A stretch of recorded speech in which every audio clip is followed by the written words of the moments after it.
व्यंकटलाल, हे काहीतरी अद्भुत दिसतंय. अंगाला दरदरून घाम फुटलाय. भर पावसात वीज कडकडावी तसा माझ्या अंगावर काटा उभा राहिलाय. होय पंत, मला हे सगळं विलक्षण वाटतंय.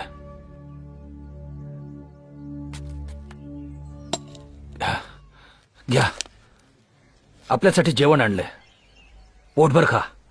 जेवण आणलंय, छान छान.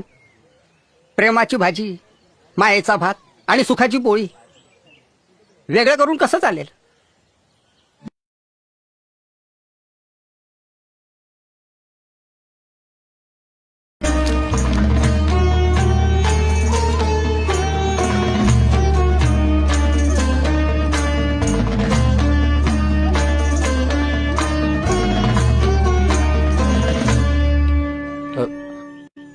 हे घ्या, पाणी घ्या.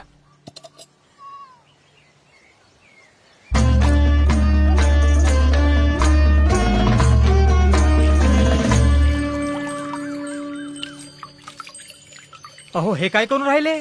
मला तर काही समजूनच नाही राहिले. बुवा गुरा ढोराचं पाणी का म्हणून पिऊन राहिले? ज्या ओढ्याचं गढूळ पाणी गाई म्हशी पितात, तेच पाणी तुम्ही पितात.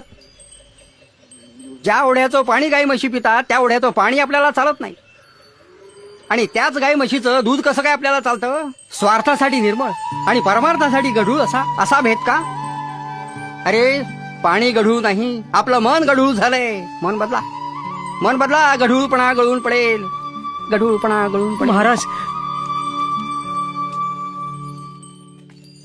पंत, हा, या तरुणानं अंतःकरणात मायेचा ओलावा निर्माण केला. देव देव म्हणतात तो हाच. आपलं मस्तक अशांच्या चरणी